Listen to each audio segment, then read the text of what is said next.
Мынакей, қарағыла. Мынакей, өз көзіңөр менен байқап тұрғандай эле кармап алышты. Токтогула, абайлагыла дегенине карабастан арасынан бирөө акырын кармап көрүп атты эле бир маалда. Анын капыстан жулкуна баштаганы ошол жерде турган адамдардын үрөйүн учура качырды. Бул баягы динозавр заманындагы крокодилби?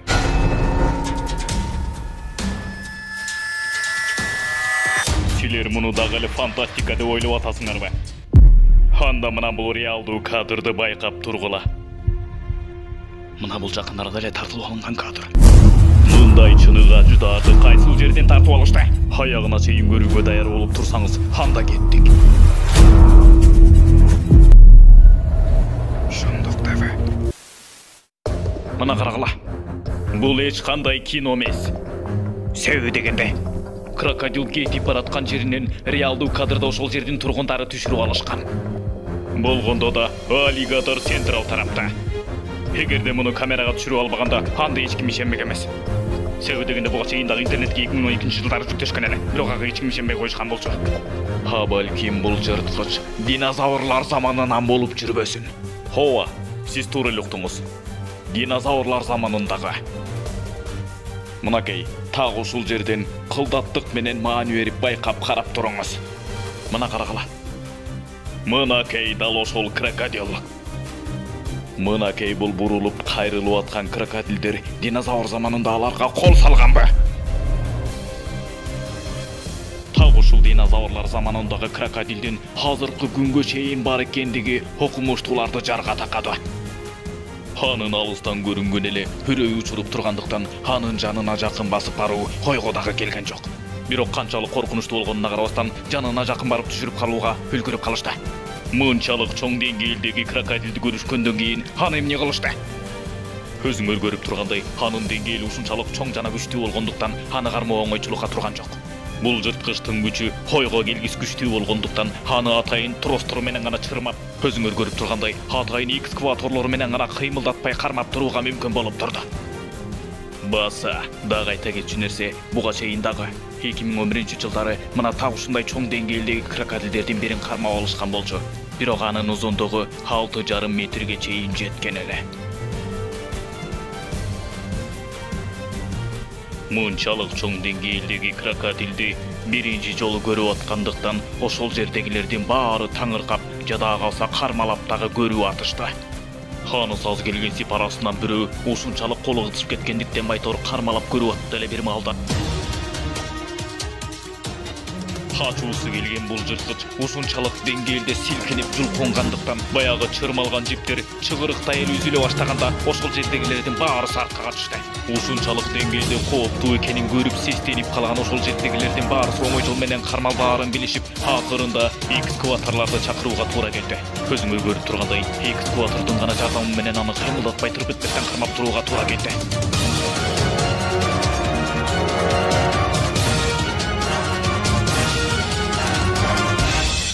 Андан кийин эмне болду? Албетте, адамдарга зыянын тийгизбеш үчүн аны коопсуз жерге алып барып, ээн талаага кое беришти. Интернет аркылуу акча тапкың келеби? Анда Evlon сайты сен үчүн. Апсинде ссылка аркылуу өтүп, алгач катталыңыз. Андан соң инвестор катары акча саласыз. 24 саат 7 күндүк кылып, жыйынтыгын бир күндө байкаңыз. Мынакей, көптөн күткөн видеого дагы кезек келди окшойт. Өз көзүңөр менен көрүп тургандай, бул камерага түшүп калган реалдуу ажыдар кандайча жана кайсыл жерде эмне болуп колго түшүрүп калганын азырда ана көрсөтүп беребиз. Токтой тургула. Айта кетчү нерсе, буга чейин биз ажыдарларды бир гана кинолордон гана көрүп келгенбиз. Ал эми азыр болсо биз силерге фантастика эмес, реалдуу кадрды көрсөтөбүз. Мынакей, дароо эле көрөөрү менен бул реалдуу кадр экенин байкоого болот. Эгерде бул жерден жакшылап байкай турган болсок, өзүңөр байкап тургандай бул жерде ажыдаардын кыймыл аракетин байкоого болот. Албетте, бул ажыдаардан башка бир жандык болушу мүмкүнбү? Биз азыр так ушул видеону жакын аралыкта көрсөтөбүз. Мынакей, экинчи кадрда байкай турган болсок, бул учуп бараткан жандыктын кандайдыр бир башка канаттуу экенин көрүүгө болбойт. Себеби дегенде, анын кыймыл аракети эле эмес, анын канаттары дагы ажыдаардын сөлөкөтүн даана чагылдырып тургандай. Эгерде анын канаттарынын силкигенин байкай турган болсок, анда дагы башка жандыкка таптакыр окшобогондой. Азыр биз дал ушул видеону жакындатуу менен эле көрбөстөн жайлатылган кадрда дагы байкап көрөбүз. Азыр биз кылдаттык менен жакындатып байкай турган болсок, анын канаттарынын формасын карагыла. Кандайдыр бир башка канаттуулардын канатына окшойбу? Анын куйругунун узундугун карагыла. Так эле ажыдаардын куйругун чагылдырып тургандай. Мынакей дагы да жакындатуу менен дагы да жайлатып көрсөтүп берели, байкап тургула. Анын канаттарын байкадыңарбы? Эми анын куйругунун узундугун байкагыла. Анын канатынын силкигендигин байкагыла. Эгерде азыр дагы да жакындатып карай турган болсок, анда анын башы кандайдыр бир башка канаттуулардын башына окшобой тургандыгын көрүүгө болот. Ал эми бул жерден оозун ачып алганын байкоого болот. Канчалык жакындаткан сайын анын так эле ажыдаар экенин байкоого болот. Анын башы эле эмес, буттары дагы даана көрүнүүдө.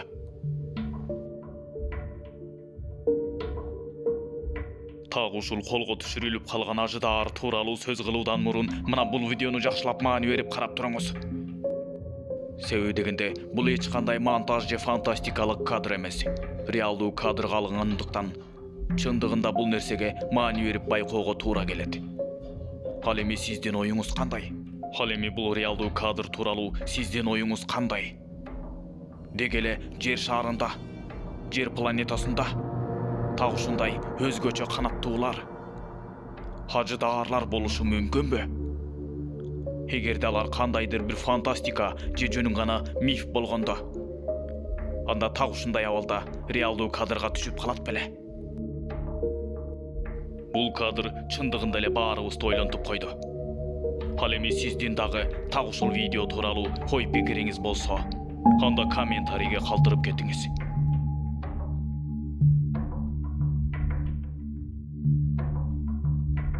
Мынакей көптөн күткөн баягы ажыдаарга дагы кезек келди көрүнөт. Эгерде бул кадрды байкай турган болсок, бул ажыдаардын даана реалдуу кадрга тартылып атканын байкоого болот.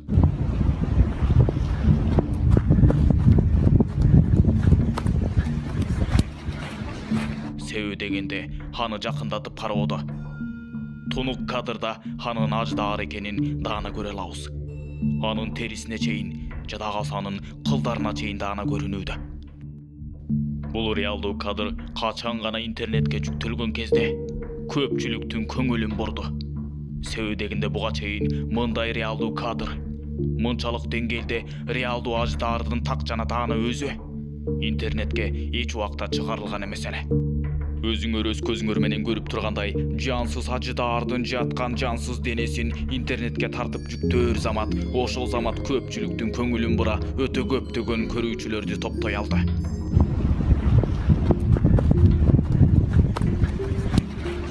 Ал эми бул ажыдаардын тасмасы качан гана интернетке таркаган кезде көпчүлүктүн көңүлүн буруп өтө кызуу талкууга түштү. Түгүл кээ бирлери ишенсе, кээ бирлери бул жөн гана фейк деп өтө кызуу талаш тартыш маселелерди жаратты. Мына так ушул себептүү биз мына дал ушул видеонун чын же жалган экендигин азыр иликтеп изилдеп көрүүнү туура көрдүк. Албетте, Шумдук ТВ каналы бул нерсени дагы жөн койбойт. Себеби дегенде канчалык бизден жашырууга аракеттенишпесин, канчалык чындыкты жалганга чыгарышпасын, канчалык жалганды чын деп көргөзүшпөсүн, Шумдук ТВ каналы баарын ачык айкын изилдеп, иликтеп чыгарып берет. Албетте, бул маалыматтарды иликтөө дагы оңойчулукка турган жок.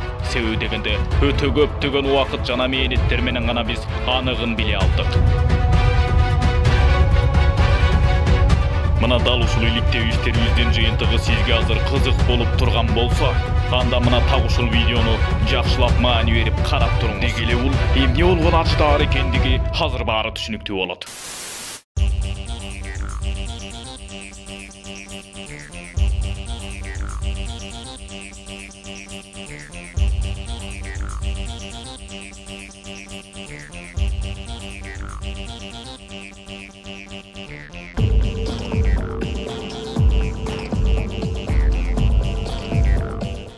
Баса. Динозаврлар заманындағы крокодилдер демекчи, динозаврлар дооруна кызыгып калдыңыз ба? Бул чоң жырткычтарды комета келип басканбы? Дегеле алар кантип өлүшкөн? Кийинки чыгарылыштардан көрүшкөнчө.